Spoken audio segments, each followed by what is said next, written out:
Allora siamo a Concordia Sagittaria con il presidente dell'Associazione Turistica Santo Stefano, Gianfranco Zulian.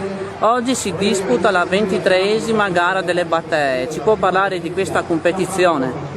Sì, come ogni anno praticamente noi l'ultima domenica di settembre organizziamo questa regata storica ed è una festa, diciamo, popolare, se vogliamo, storica, che rievoca la storia di Concordia e della nostra attività che da tanti anni facciamo insieme ad altre associazioni.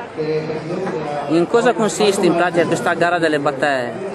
Beh, ci sono le iscrizioni di una serie di associazioni remiere, anche della Riviera del Brenta, per cui c'è l'interesse anche un po' più, con un ampio più raggio di Concordia. In più ci sono delle competizioni che queste società remiere partecipano, fanno dei tempi, poi i migliori 6 tempi vanno in finale la domenica, come oggi noi stiamo attendendo il ritorno da Portogruaro di tutta la flotta che è partita un'ora fa. Ok, assieme alla gara delle battee c'è anche la festa del pesce, sì. Ho visto anche numerose gazebi qua, cosa sono associazioni di Concordia? Sì, no, allora quest'anno per la prima volta abbiamo coinvolto tutte le associazioni di ogni ordine e grado, nel senso che se qualcuno ha letto il giornalino che abbiamo fatto, nella prima pagina c'è il senso della famiglia che io rievoco praticamente per dire che tutti insieme dobbiamo fare questa cosa. Cioè ci sono delle associazioni, delle scuole, dell'Avis, dell'AIF, cioè tutte le associazioni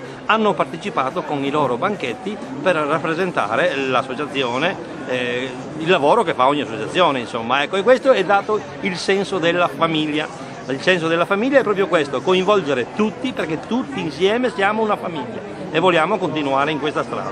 Bene, per quanto riguarda invece la festa del pesce, ho visto che è riuscitissima anche quest'anno, si è fatto il pienone, gli stand sono pieni di gente, aiutato anche dal tempo che è sì. Perfetto, diciamo. Sì, il tempo è logicamente, quando si fanno queste cose, il tempo è fondamentale.